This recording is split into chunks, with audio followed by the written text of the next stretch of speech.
Nagbabalik po muli ang inyong lingkod at nagbabalita ng mga balitang dapat nating malaman dito sa ating bansa. Ito ang Balitang Pambansa. Ating ngang matutunghayan sa channel na ito kung ano ang nangyayari sa loob ng ating gobyerno at syempre tumutulong na rin sa ating mga mamamayan na malaman ang katotohanan dahil mayroon tayong karapatan na malaman ang tunay na nangyayari sa ating bansa. Ngunit bago natin panoorin ang balita, huwag niyo pong kakalimutan na mag-subscribe sa ating channel at pindutin ang notification bell para lagi kang maging updated sa ating mga bagong videos na ina-upload araw-araw. At sa ating mga solid viewers naman dyan ay maraming salamat naman po sa walang sawang pagsuporta. At syempre, huwag din pong kakalimutan mag-iwan ng like at i-share ang ating mga videos. At kung mayroon ka naman pang opinion, ang ating comment section ay bukas para sa inyong mga hinaing. Ito na nga mga kaibigan, ating panoorin ang buong video. Salamat po muli and God bless!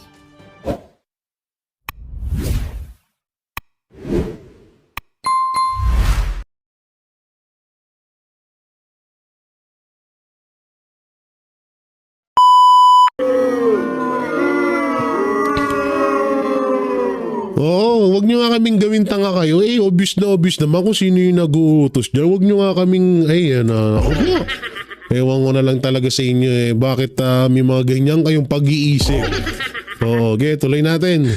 Na ang isang mamamayan na tatanggalin mo rito sa Pilipinas at isusuko mo doon sa bansa na gustong usigin siya sa kanilang bayan sapagkat may ginawa kang krimen sa kanila. Sinasabi yung sa ating extradition law, kailangan maghain ka muna sa hukuman. So kahit anong tingin mo, talagang illegal ang aresto, illegal ang detention, illegal ang kidnapping.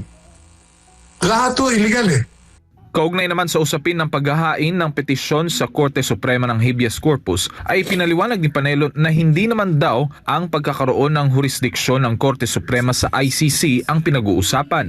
Ang jurisdiction ng Korte Suprema doon sa gobyerno at sa mga opisyales na lumabag sa batas. Merong kapangyarihan ng Korte Suprema na utusan ng gobyerno sapagkat nilabag nyo ang karapatan ng dating Pangulong Duterte ay ibalik nyo yan dito sa amin at kayo'y magpaliwanag kung bakit nyo nilabag ang kanyang mga karapatan. Para sa Diyos at sa Pilipinas. Liwanag no? Ang liwanag nung sinabi ni Attorney Sal Panelo, baka hindi nyo pa magets. Baka hindi nyo pa magets ha? Hindi talagang kahit anong gawin mo talagang paliwanag dyan, alam nyo. Baliw, wala sa ayos sa pag-iisip or talagang may sapak sa utak na lang talaga ang maniniwala. Ito to, yung mga paliwanag nila Remulla, yung magkapatid na manggagamit na Remulla. Oh, speaking of Remulla, grabe pala yan si si John Vic, no? Oo, biruin mo ha. Panahon pala, dati pala, ni Binay yan? Bataan. So nung wala na siyang mahita kay Binay, lumipat kay Duterte. Kay Duterte ba? Tama? Kay Pangulong Duterte. Tapos ngayon nawala na siyang mahita kay Pangulong Duterte. Anak ng Deteng lumipat kay Marcos. Ang lupit mong kupal ka ha? Kakaiba yung strategy nitong magkakapatid na to, no? Eto naman, ito yung panoorin naman natin tong video na to, no? Ito yung fake news. Ito sana aksyonan ho ito ha. Oo, aksyonan sana ho ito ba't ganito yung nito? Wait lang, yung silang natin ng konti ha. Medyo parang sumobra at uy, ano nangyari sa'yo? Ay, mali pala yung napindot ko. Medyo mali ata yung dito, yung parang may fake news ho rito nangyari ha. Oo, may ka-fake news na nangyari ho dito dapat po ito, aksyonan po ito ng congressman ng Congress, 'di ba? Galit kayo sa fake news. Sana asikasuhin niyo yung ibang mga mainstream media na nagpe-fake news ngayon. Kasi may puro dugtong ba, dagdag bawas ang balita nila. So kung talaga kayo ay neutral, aksyonan nyo rin yung aksyonan nyo rin yung mainstream media. yung yung ibang mainstream media na nagpe-fake news ngayon. Hindi naman pwedeng puro vlogger na lang. Hindi naman pwedeng puro Duterte vlogger lang. Pati din yung mga Insamanda vloggers nyo rin, tutukan nyo rin ba? Kakapal ng mga apog nyo. Okay, panoorin natin to. Ang nangyari noon kay Ninoy Aquino ay nagpapakita ng kapasidad na pwedeng gawin ng Administrasyong Marcos Jr. kay dating Pangulong Rodrigo Duterte. Ito ang sinabi ni Vice President Sara Duterte kasabay ng pagsagot sa ilang mahalagang issue. Si Anton Cero sa report! Sa report! Hindi pinalagpas ni Vice President Sara Duterte ang pagkakataong sagutin ang mga birada laban sa kanya ng Kamara at Malacanang. Samantala, nagbigay naman ng update si VP Sara tungkol sa kasalukuyang sitwasyon ni dating Pangulong Rodrigo Duterte sa International Criminal Court o ICC Detention Center. Muling dinalaw ni Vice President Sara Duterte ang kanyang ama na si dating Pangulong Rodrigo Duterte sa International Criminal Court o ICC Detention Center sa The Hague, Netherlands. Ayon kay Vice President Sara, nakakapag-grocery si dating Pangulong Duterte sa loob ng pasilidad. Mayroon na rin anyang supply ng mga paborito nitong soft drinks na kanyang hiniling. Dumating na rin ang mga damit ng dating Pangulo mula sa Davao na inaasahang maibibigay sa kanya sa Martes. Habang nasa detention center, hinikayat niya ang kanyang ama na magsulat ng libro. Sabi ko, magsulat ka na lang ng libro and then when you get out, we'll sell it and make money out of it. And then he said na I'm too old to write a book. May mensahe rin ang dating Pangulo sa mga Pilipinong araw-araw na nagtitipon sa labas ng detention center upang magpakita ng suporta. He said now, ang message ko ay, if you are angry, you are allowed to say almost anything. And that is okay. Sa papalapit na kaarawan ni dating Pangulong Duterte sa Marso 28, tinanong si VP Sara sa plano nito. Ang suggestion ko sa kanila, maybe magkanya-kanya na lang tayo ng picnic kung gusto ninyo ng ganon at wala ng program para hindi na tayo kailangan magpaalam ba? Kasi it's not a rally, it's not a protest, it's just a birthday picnic. Ayon kay VP Sara, nakatakdang bumisita sa dating Pangulo si Kitty Duterte at ang ina nitong si Hanilet Avancenia. Posible ring dumating sa The Hague ang ina ni VP Sara na si Elizabeth Zimmerman sa Biyernes o Sabado. Sa ngayon, hindi pa raw buo ang defense team ng kanyang ama. Ang dito lang kasi sa ICC, hindi pa mabuo yung team kasi we're waiting for papers for other lawyers. So, yun yung kailangan ko matapos.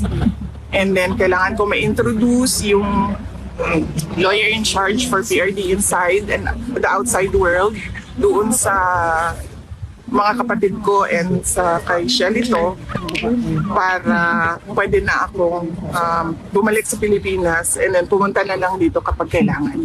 Dagdag pa ni VP Sara, kasalukuyan silang bumubuo ng shortlist ng mga Pilipinong abogado na maaaring maging bahagi ng defense team ni dating Pangulong Duterte. Samantala, nilinaw ni VP Sara ang kanyang pahayag na maaaring matulad si dating Pangulong Duterte kay Ninoy Aquino sakaling umuwi ito sa Pilipinas. Pinabasihan lang natin is kung ano yung nangyari noon. Nakita naman natin yung nangyari noon. Hindi naman na mabura kung ano yung nangyari sa kasaysayan. At ito ay nagpapakita kung ano yung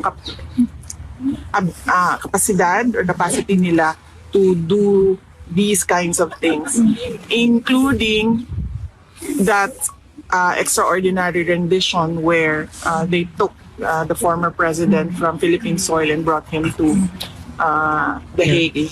Sinagot din ni VP Sara ang pahayag ng palasyo na inihahalintulad umano ni dating Pangulong Duterte ang kanyang sarili kay Adolf Hitler at hindi kay Ninoy Aquino. Hindi naman si dating Pangulong Rodrigo Duterte ang nagsasabi na magiging Ninoy siya, Aquino.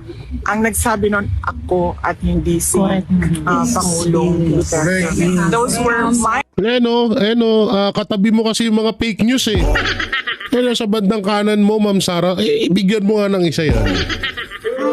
At binibigyan kasi ng isa yan para manahimik. Ayan, no?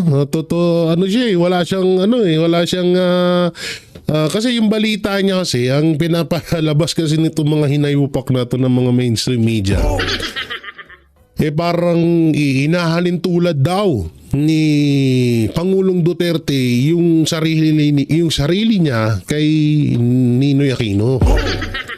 Alam nyo, napakalayo mga putang ina nyo. Ang layo, sobra. Huwag nga kayong assuming naman itong mga dilawan tayo na to. Masyado naman mga assuming to. Wala sa kalingkingan ni Pangulong Duterte yung si Aquino nyo. Lalo na yung anak. Ayan, nagpagawa ng tulay, walang ilog. Ay, nako. Alam nyo, yung nangyari nga, ang ibig sabihin ni Vice President Sara Duterte, yung nangyari.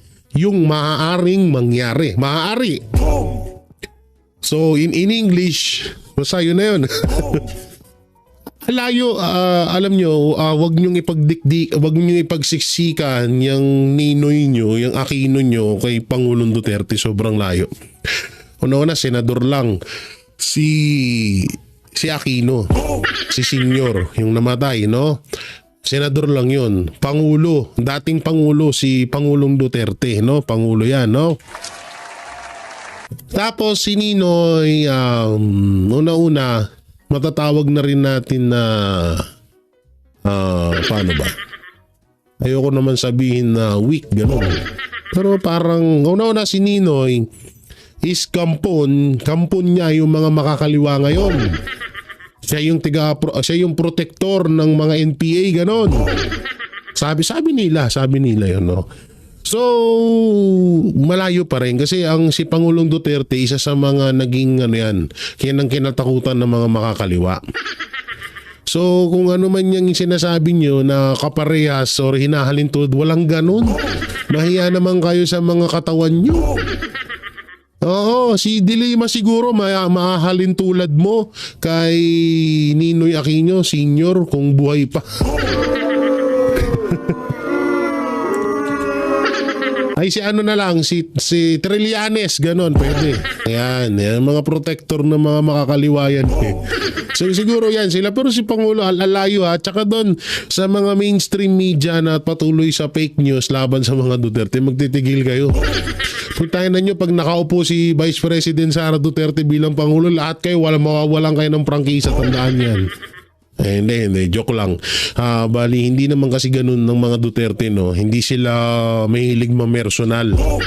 Marcos lang naman yung mga balat sibuyas sa mga hayop na yun. Oo, sila lang naman yung mga balat sibuyas kung pag binira mo, kakasuhan ka. Pag binira mo, ipapapatay ka. Ganyan yung mga ganyan yung mga tawag dito, yung mga kampon ni Marcos dyan. Pero yung sila Duterte, hindi yan sila ganyan. Kahit na binabalasubas nyo, batas pa rin yung umiiral sa kanila. Ang nangyari noon kay Ninoy Aquino. Naman si dating Pangulong Rodrigo Duterte ang nagsasabi na magiging Ninoy siya. Aquino. Ang nagsabi nun ako at hindi si Pangulong Duterte. Those were my fears for the life of my father. Sa kabila ng pangamba ni Bibi Sara, nananatili pa rin ang kagustuhan ng kanyang ama na makabalik sa Pilipinas at maglingkod muli bilang alkalde ng Davao City. Hindi rin pinalampas ni VP Sara na sagutin ang mga akusasyon ng Kamara kaugnay ng confidential funds. Well, they can say what they want to say. Pwede naman na nila yan sabihin.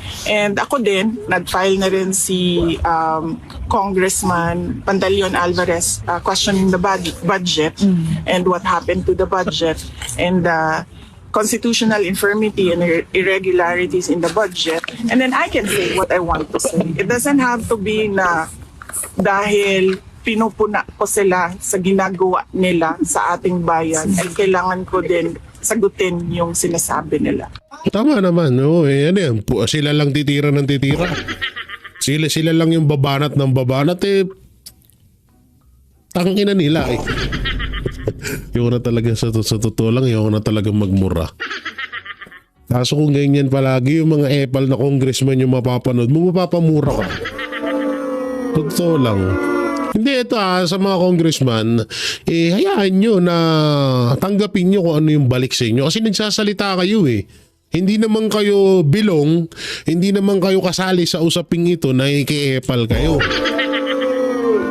Ngayon, kung babalikan kayo ng mga DDS vlogger, or magbigay ng komento si Vice President Sara Duterte mapatungkol sa mga pinagsasabi nyong napupulot nyo sa Planet Nemi or galing sa planetang Mars yung mga kataga na sinasabi nyo sa mga press con nyo, tanggapin nyo yung balik namin. Huwag kayong balat sibuyas, anak ng teting, tapang-tapang nyo tapos balat sibuyas kayo. Huwag ganon. Pag bumira ka, bira, hayaan mo yung, tignan nyo kami. Ito kaming mga banateros, ang daming bumabanat sa amin, mga vlogger. Pero, ganun lang. Ganun lang yung ano namin, ganun lang yung ano namin na ang dumi mo, parang nakakadiri. Ganun, niudura lang namin. Hindi namin sila dinidemanda, hindi namin sila, kasi kung hindi demanda namin, una-una, gagastos pa kami sa kanila. Although may panggastos naman kami, wow ha? Although may panggastos naman kami para demanda sila, pero tsaka na, may tamang panahon para i-demanda sila. Pero itong mga congressman, salita kayo ng salita mapatungkol sa mga Duterte, kung ano-ano yung pinagsasabi nyo sa mga Duterte. Tapos kayo, pag binalikan kayo, nagagalit kayo, nakanteting naman, oh. Pag ganyan na hindi nyo pala kayang tanggapin yung balik sa inyo, hindi wag din kayo bumanat, wag din kayo magsalita, tanga ka ba? Uy. Tanga lang no? Ano ba to? Ano ba to? Kaugnay ng panawagan ng mga Pilipino sa Europa na mag-resign si Pangulong Ferdinand Marcos Jr., iginiit ni VP Sara na dapat malinaw ang mga dahilan nito. Pag nanawagan kayo ng BBM resign, dapat sabihin ninyo kung bakit. Para naiintindihan ng mga nakikinig, bakit ba tayo nananawagan? Wala po kami na... Boom! Alam nyo, ito alam nyo itong sinabi ni Vice President Sara Duterte? Yung about dito kay Marcos na yung sa resign. Alam nyo, sa pool dito si sa pulsa pa nga si Maris Umali.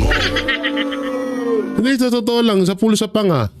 Kasi nga ito sabi ni Vice President Sara Duterte, kapag sisigaw kayo ng Marcos resign, i-explain nyo.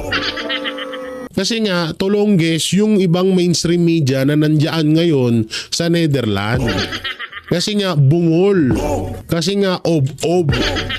O tinatawag na double T. Tanga-tanga. Ganun. Oo, yung ibang mainstream media.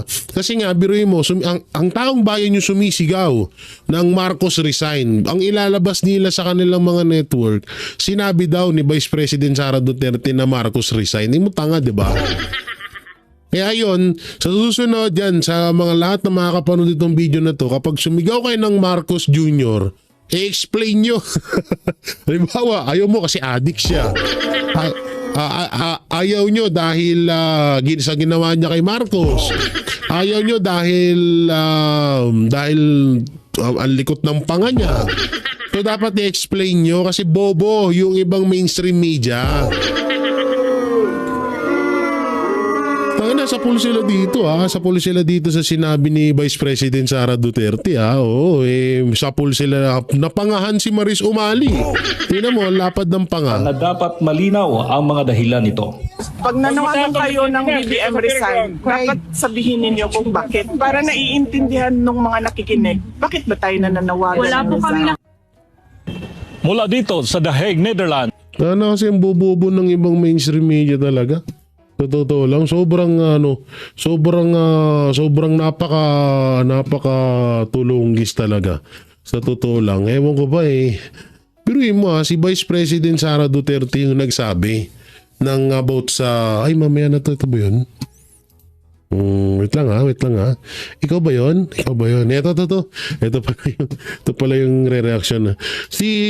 Yung mga OFW, yung mga sumisigaw ng Marcos resign, pinapalabas ng ibang mainstream media, si Vice President Sara Duterte daw.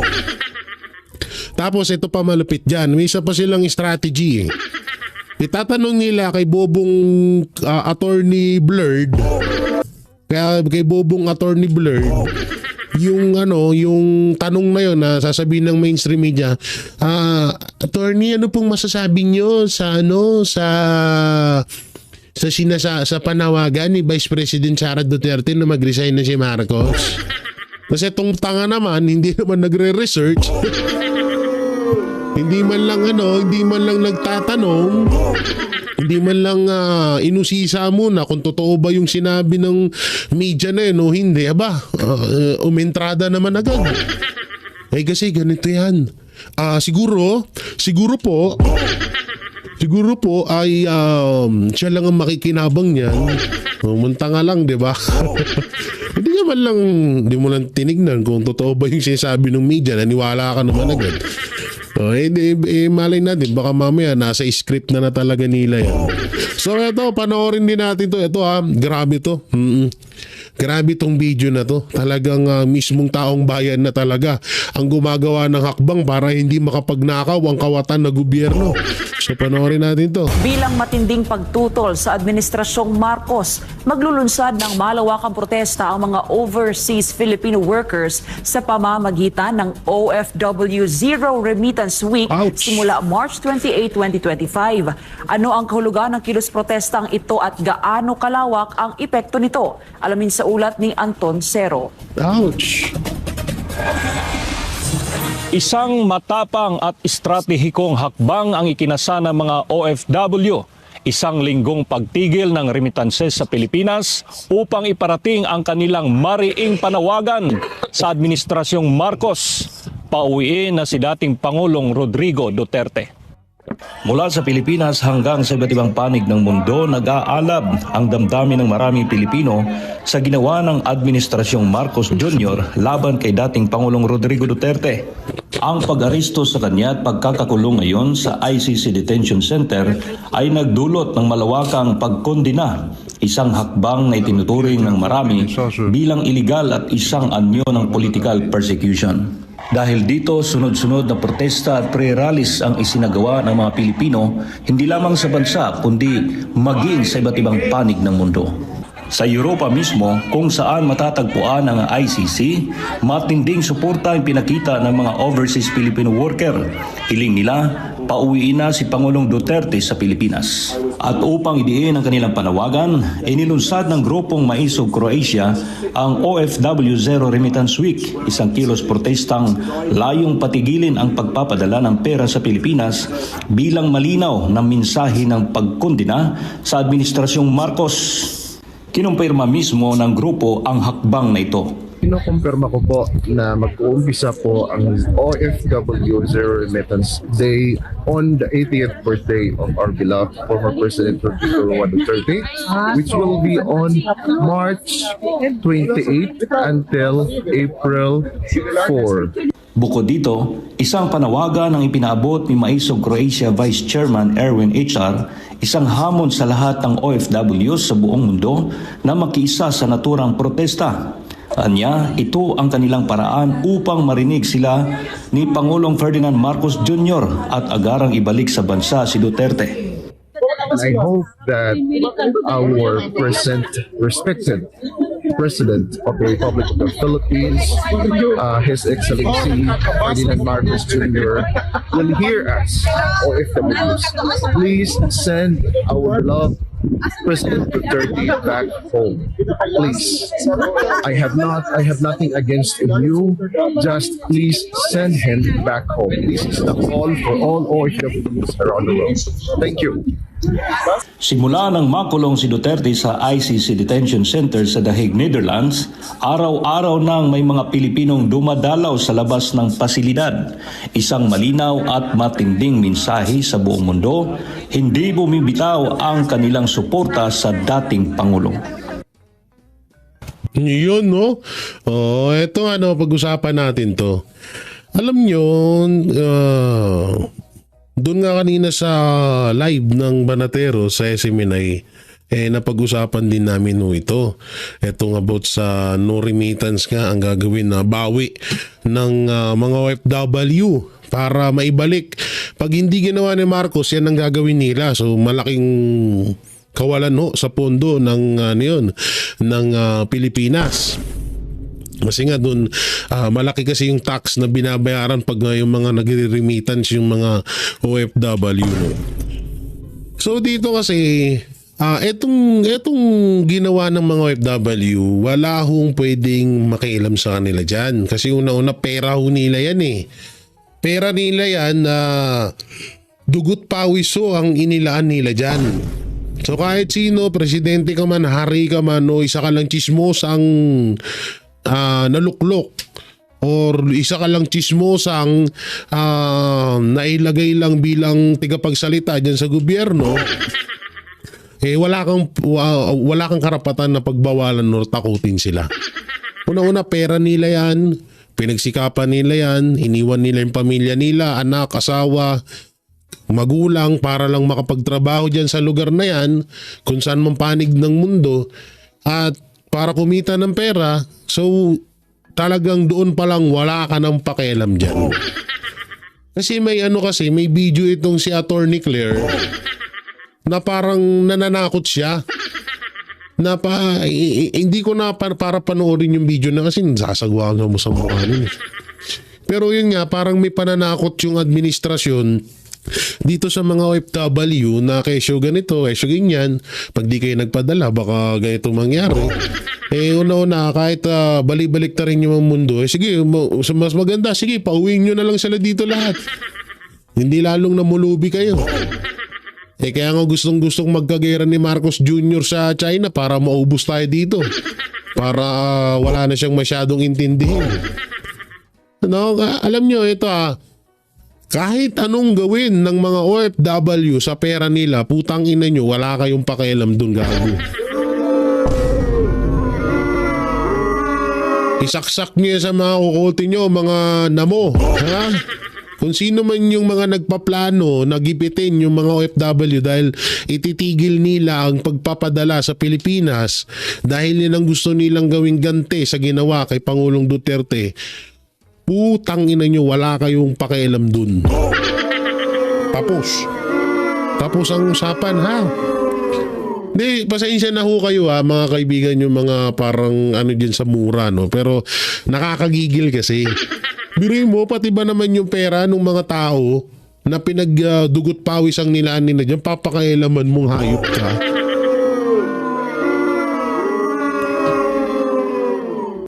Kami ng Banateros eto kaming Banateros Brothers, nagcha-charity kami, off-cam. Hindi nyo alam yun. At hindi rin sinasabi ng mga kasamahan ko yun, hindi rin sinasabi nila ba yun.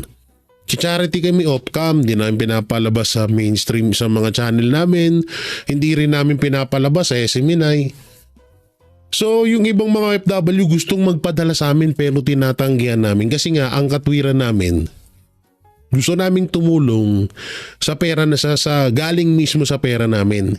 At ayaw naming gamitin ang pera ng mga OFW kasi nga unang-una, ang hirap ng kalagayan nila doon. 'Di ba? Sa totoo nga lang kapit sa patalim ang nangyayari sa kanila doon. Hindi naman totaling kapit sa patalim. Parang alam mo yung tipong yung kabilang paa mo nasa hukay na kasi may mga amo talaga dyan na mga tiga-ibang bansa na na iba yung ugali, no? So yung mga yung mga tawag dito, yung mga diyan, yung mga kumukontra dito, wag na kayong kumontra, wala kayong pakialam nyo. Balik ta rin yung mundo, wala kayong pakialam.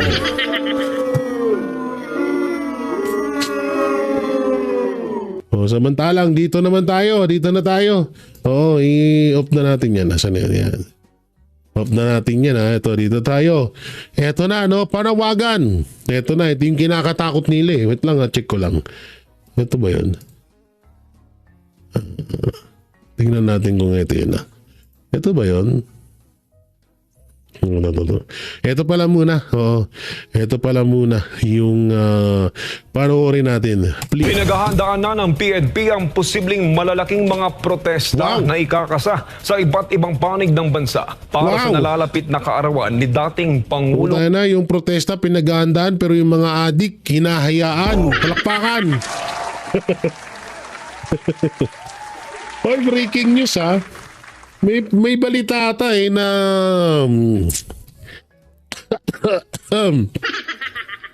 na parang hindi na ata pinapayagan ni Marbil na magpa-drug test yung mga nakaupo na ng mga PNP. Hindi ko alam kung totoo yun o hindi.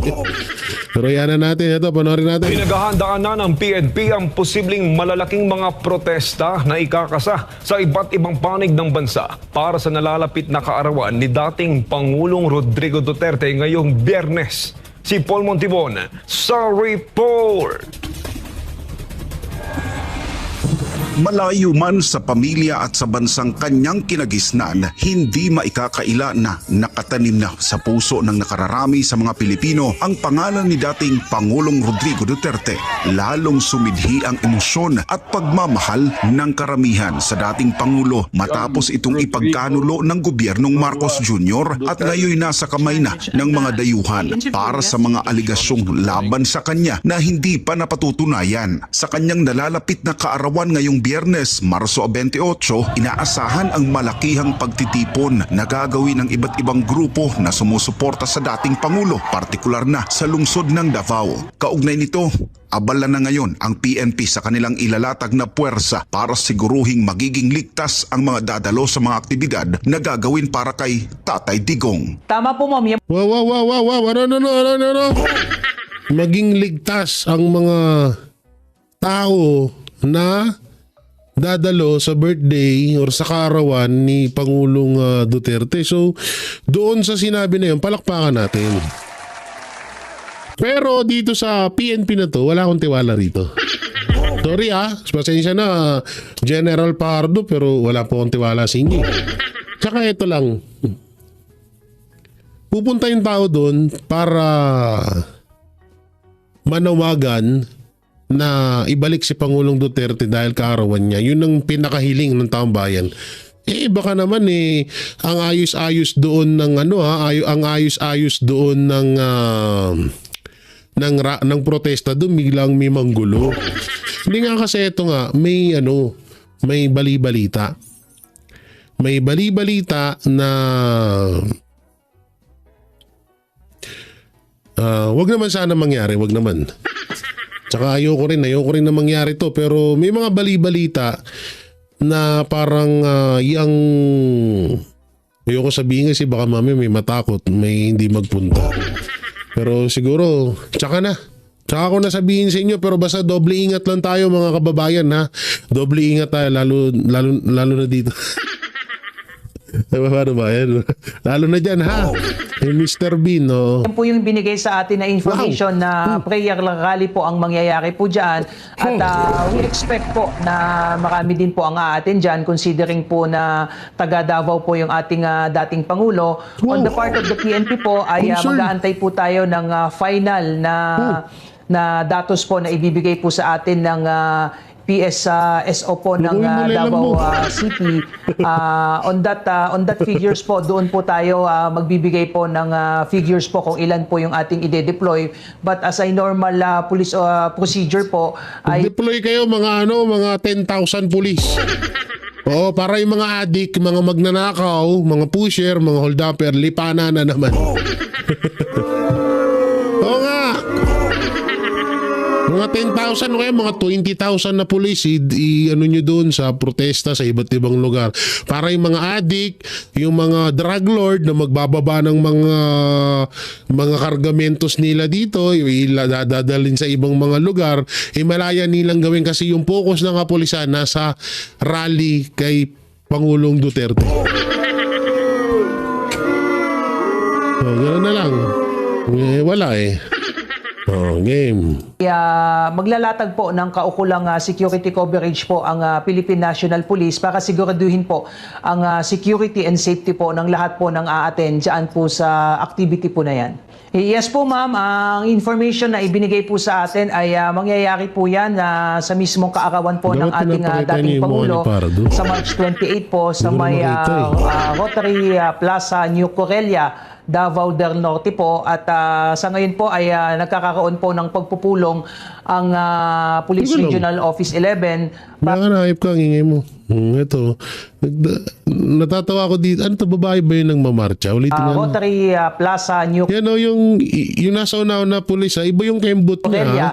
Davao del Norte po. At sa ngayon po ay nagkakaroon po ng pagpupulong ang Babae ba yung lalaki? Police Regional Babae Office naman. 11 pa doon po sa Public Safety and Security Office po ng Davao, ng LGU po ng Davao para plantsahin po yung gagawin pong aktibidad relating po sa birthday po ng ating dating Pangulo. Bagamat wala pang tiyak na bilang ang mga inaasahang dadalo sa mga pagtitipon sa iba't ibang lugar sa bansa, tiniyak ng PNP na may sapat silang bilang para umalalay sa kaligtasan ng publiko. Sa ngayon, wala pa namang ibinigay. Walakpakan naman, umalalay pala. Bakit? Pilay ba kami? Bakit? Putol ba pa namin? PWD na ba kami? Nga para alalayan nyo, lol. Tingnan nyo mga pinagsasabi nyo. Kakawawain nyo na naman yung ibang mga pulis. Ilalagay nyo dun sa rally na wala naman nangyayaring gulo doon. Anak ng tiping. Tapos yung mga adik, lipa na. Yung dapat yung pinag-aaksayan nyo ng panahon. Anak ng titing naman. Ay, naku talaga. Bigay na detalye ang pamilyang Duterte kung sa papaanong paraan nila ipagdiriwang ang kaarawan ng dating Pangulo, gayong kasalukuyan itong nasa detention cell ng International Criminal Court o ICC sa The Hague, Netherlands. Hindi basta-basta ang seguridad sa nasabing lugar. Matatanda ang halos pahirapan ang pagdalaw ng anak nitong si Vice President Sara Duterte sa kanyang ama sa loob ng pasilidad. Pero hindi maitatago na sa kabila ng mga pangyayari, ang pamilyang Duterte ni minsan ay hindi iniwan ng nakararami sa mga Pilipinong nagmamahal sa kanila. Ang mga taga-Cordillera, malayo man sa kanila si Tatay Digong, hindi naman nila makalimutang magpaabot ng kanilang pasasalamat at pagbati sa itinuring nilang pinakamagaling na pinuno ng bansa sa kanyang nalalapit na kaarawan. Kasabay ito ng kanilang inorganisang Unity Walk at Prayer Rally sa Baguio City bilang pakikisimpatya sa dating Pangulo. Baguio City. Alam nyo tong darating na 28. Ito na ata ang bubura sa kasaysayan dito sa Pilipinas at baka talunin pa kahit sa ibang bansa na birthday ng isang dating Pangulo na ganito kadami ang dadalo. Na ganito kadami ang sumusuporta sa kanya na maibalik siya rito. Sana nga, yung sinasabi ko kanina na maaaring gawin ng mga anti-Duterte at ng mga makakaliwa ay wag nilang ituloy. Dahil nga may mga bali-balita na parang yung, sige sabihin ko na nga, bahala na kung mangyari o hindi, basta panalangin na lang tayo guys. Na parang gagawin daw isa sa mga rally, hindi ko alam kung saang lugar, ng mga anti-Duterte na kung ano daw, parang ano daw, Plaza Miranda bombing ang gagawin. So sana panalangin ho natin na na hindi mangyari yun at sana ay ipuin pa rin sila ng may ni Allah ni Allah na wag nilang gawin yun. Dahil mahirap yan. Ako po. Sana wag naman mangyari yun. No?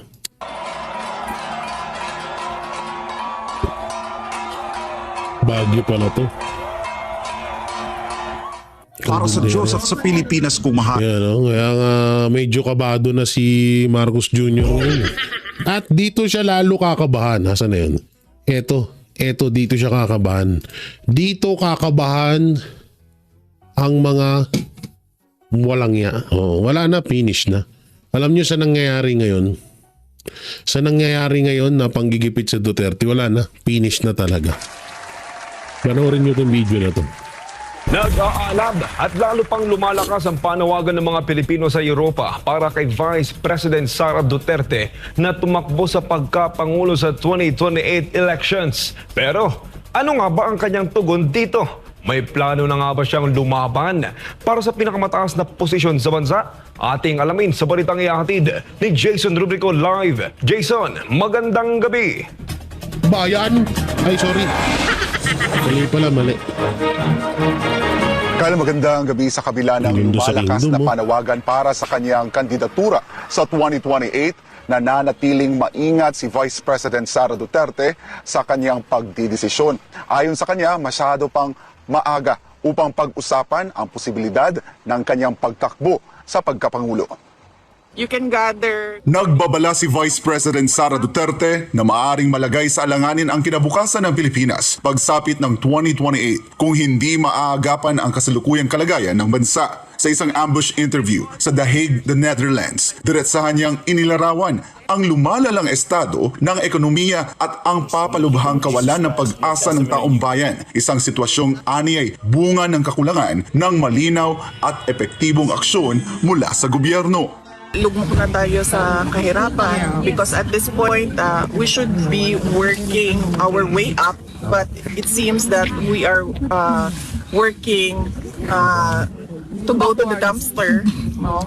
As I said noon, we are on this road to perdition. Ayon pa kay Duterte, isa sa mga pangunahing dahilan ng paglaho ng pag-asa ng mga Pilipino ay ang kawalan ng malinaw na direksyon mula sa kasalukuyang administrasyon. Somehow, walang nakikitang hope yung mga tao dahil wala din silang nakikita mula sa Walang project. gobyerno. Sa usapin ng kanyang posibleng pagtakbo sa pagkapangulo sa 2028, iginit niyang hindi pa ito ang tamang panahon upang magdesisyon. It's really too early, ma'am, sa ngayon. Ang pagtakbo kasi, ma'am, kailangan ka manalo. So, kailangan mo paniguraduhin na kapag tumakbo ka ay mananalo ka because otherwise, that will be hopeless case. Wala na yung pag-asa. No?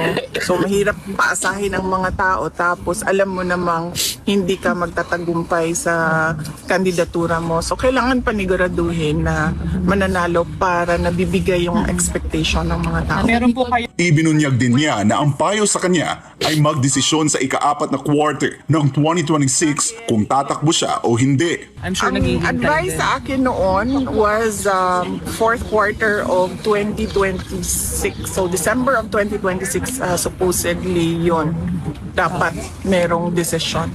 So malalaman Because at that time kailangan na i-set up kung ano yung kailangan na organization para sa isang kandidatura. Pero ano nga bang magiging batayan ng kanyang desisyon? That we have to see by the numbers and by science and mathematics. Grabe yun, ang talino talaga. Ni Vice President. Pero ito alam nyo naman, ito yung pinakadahilan bakit ginigipit ang mga Duterte ngayon. No, yan ang iniiwasan ni Martin Romualdez. Yan ang iniiwasan na mangyari ni Lisa Marcos. Yan ang iniiwasan ni Marcos Jr. na mangyari yan. Na tumakbo bilang presidente itong si Vice President Sara Duterte. No? Pero kapag ginusto, alam nyo, ito kasi mangyayari dyan, nakikita ko eh. Ang Duterte naman kasi talaga hindi sila gahaman sa kapangyarihan. Kasi kung gahaman sila, dapat nga ito, presidente na to ngayon eh. So may may tinatawag na delikadesa. May ganun kasi sila eh. So galing na rin niya kay PRD na ang pangit naman pagtapos niya ng termino niya. Anak niya yung pumalit na presidente. So kahit gusto ng taong bayan, so parang hirap sa kanila nung gawa ng hindi naman sila sakim sa kapangyarihan. No? So eto na nga, baka mangyari ulit yung nangyari noong panahon ni Pangulong Duterte na talagang taong bayan na ang gustong patakbuhin etong bilang presidente etong si Vice President Sara Duterte. Baka itong darating na malaking okasyon, malaking sama-sama ng mga Pilipino sa darating na March 28 sa iba't ibang panig, iba't ibang panig ng Pilipinas baka mas maulit pa ito sa darating na mga taon, lalo na pagpapalapit na ang 2028 presidential election. Dahil kung matatandaan ho natin mga banateros, mga kabiyaya, na itong si Pangulong Duterte ay talagang pinursige ng taong bayan na tumakbo bilang presidente ng Pilipinas. At umabot pa nga sa point na pinag-isipan niya talaga ng maigi.